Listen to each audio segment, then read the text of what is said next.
I don't acknowledge Placidus. I use whole sign. Yeah, we don't fuck with Placidus.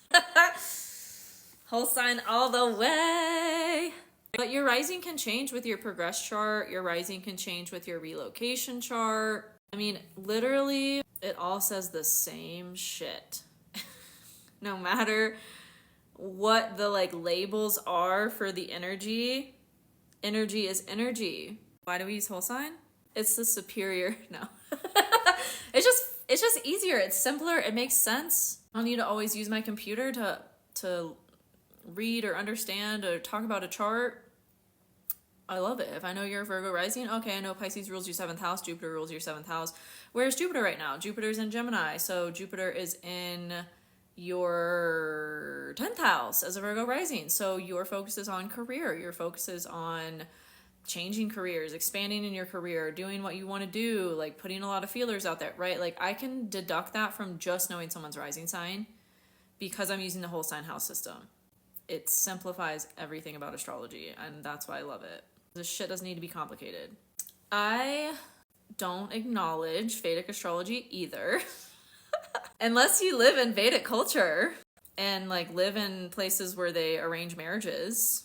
Sure, Vedic astrology might resonate with you. You might find it useful in your life. I don't know. I don't live that culture in this life. We live in the Western world. I live in the Western world.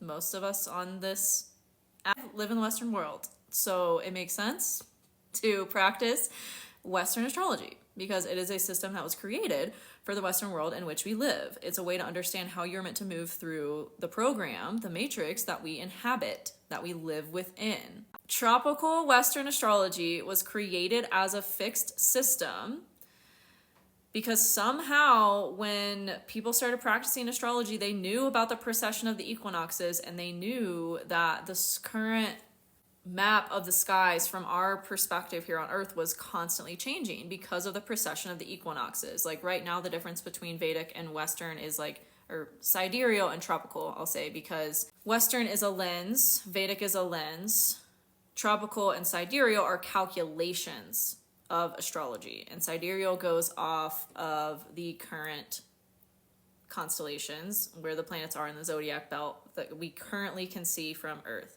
But that is always changing, and that's why there's a 25-degree difference now, and it will continue to get larger and larger and larger because of the precession of the equinoxes.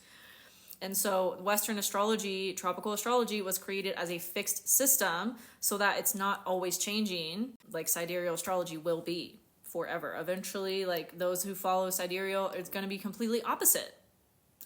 If humans are still on the planet in like hundreds of years or thousands of years, which they probably will be. And if people are still following sidereal astrology, then they'll be like, you know, in Western astrology, it'll be Aries season. And for sidereal, it'll be Libra season, which is like, why? Again, my whole like view of this system is that it doesn't have to be so complicated and hard. Like life, we already make life complicated enough. We don't need to complicate these systems that are trying to help us live life better and more synchronistically, more in harmony with our soul's purpose. So that's why I practice whole sign Western tropical astrology.